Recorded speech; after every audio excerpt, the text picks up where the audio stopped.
Kalau boleh Ibu tahu namanya siapa, Nak? Kalvi Amalia, Bu. Oke, Kalvi. Kalvi dari kelas berapa? Dari kelas 9D, Bu. Kalau boleh tahu, ini Kalvi datang ke sini atau ada tujuan lain atau Kalvi hanya singgah di sini? Jadi begini, Bu, saya datang ke sini karena sebenarnya saya ingin sedikit cerita, Bu. Lihat dari wajahnya Kalvi, sudah terlihat ya kesedihan yang telah dialami Kalvi. Mungkin Kalvi, sebelumnya Ibu dulu mau tanya, perasaan Kalvi hari ini senang atau sedih? Bagaimana perasaannya sekarang? Saya merasa bingung, Bu. Saya sedang bingung tentang bagaimana masa depan saya, Ibu. Masa depan, kenapa dengan masa depan Kalvi? Mungkin anak Kalvi bisa menjelaskan. Saya ragu dengan masa depan saya, Bu. Mungkin karena saat ini saya terlalu banyak bercanda, Bu, khususnya dalam belajar. Terlalu banyak bercanda ya, Ibu paham apa yang dirasakan oleh Kalvi. Apalagi yang dirasakan oleh anak Kalvi? Saya merasa susah untuk menolak ikut perkataan teman, Ibu. Misalnya dalam mengerjakan tugas, teman banyak mengatakan tidak usah mengerjakan tugas. Saya gampang terdistraksi, Bu. Makanya saya banyak nilai saya yang jelek, Bu. Akhirnya di situ saya menjadi berpikir tentang bagaimana masa depan saya ke depan. Ibu paham. Ibu bisa merasakan apa yang dirasakan oleh anak Kalvi. Kita juga harus tahu sekolah adalah nomor satu. Bagaimana kita bisa mengelola waktu kita untuk mengerjakan hal-hal yang memang kewajiban kita sebagai siswa. Intinya anak Kalvi, kita harus memprioritaskan apa yang harus kita prioritaskan. Kita harus tahu bagaimana skala prioritas yang ada pada sekolah.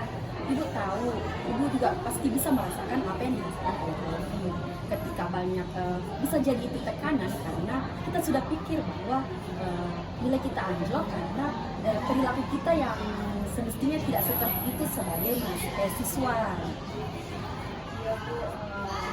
Saya sekarang jadi lebih tahu, lebih sadar kalau apa yang menjadi buah hasil saya hari ini itu adalah tanaman saya di masa kemarin, Bu. Dan saya kecewa karena perbuatan saya. Tidak apa-apa, itu wajar ya. Itu wajar ketika anak Kalvi merasakan hal seperti itu.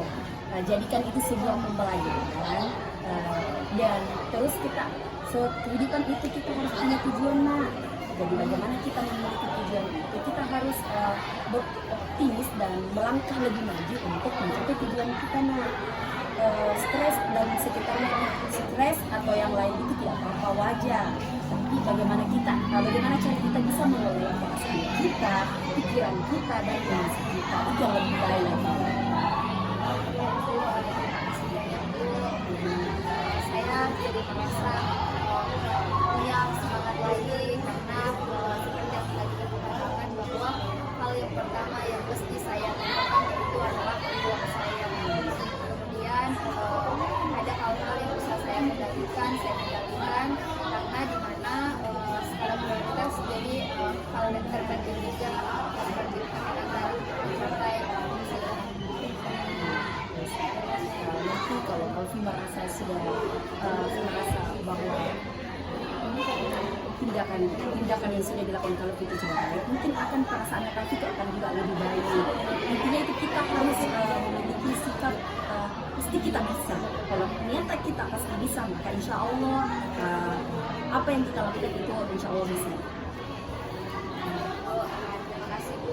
Saya insya Allah setelah keluar dari sini saya berjanji akan menerapkan apa yang Ibu berikan kepada saya dan semoga saya bisa mencapai apa yang saya inginkan.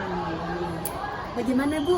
Mungkin ada Ibu dari Offset yang bisa memberikan kesimpulan dari tadi tanggapan dari sesi konseling dari anak Kalvi. Ya. Mungkin dari saya yang saya dengar tadi dari permasalahannya anak Kalvi yang dari temannya kadang terdistrak kurang untuk mengerjakan aja mungkin dari uang yang bisa Kak Alfi mungkin bisa lah mencari teman yang bisa mendukung Kak Alfi sendiri yang mendukung kayak dari mendukung untuk belajar lebih giat lagi atau juga mencari organisasi yang mendukung Kak Alfi untuk giat belajar. Mungkin sekian dari saya. Kalau Ibu Wana bagaimana Bu? Jadi kan tadi Kak Alfi itu yang stres akademis ya. Ya. Ya, jadi stres akademis itu masalah yang umum dihadapi oleh siswa, apalagi kalau mendekati ujian begitu. Nah, di sini juga stres akademis itu menunjukkan tanda-tanda seperti menarik diri begitu, yang kehilangan semangat.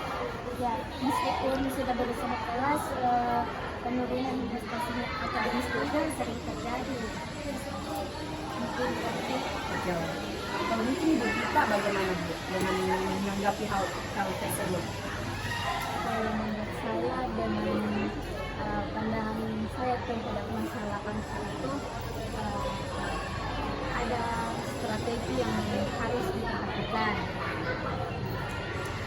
seperti manajemen waktu, penyelesaian masalah yang bertahap, dan dukungan sosial seperti dari keluarga, pergaulan pertemanan, sehingga stres yang dialami Alfi itu dapat mengatasi stres akademisnya dan menjaga keseimbangan dan merawat kesehatan mental Alfi sendiri. Itu dari saya. Nah, jadi menurut saya pandangan saya terhadap masalah Alfi ini terdapat juga faktor eksternal seperti tekanan keluarga dan persaingan juga memperburuk stres ini. Untuk mengatasi stres ini diperlukan strategi seperti yang disebutkan oleh Ibu Gita tadi.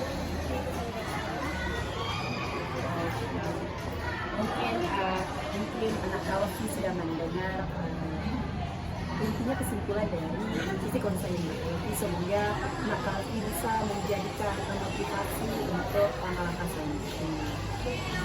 Terima kasih kepada Ibu Gita dan terima kasih kepada semua ibu-ibu yang sudah memberikan masukan.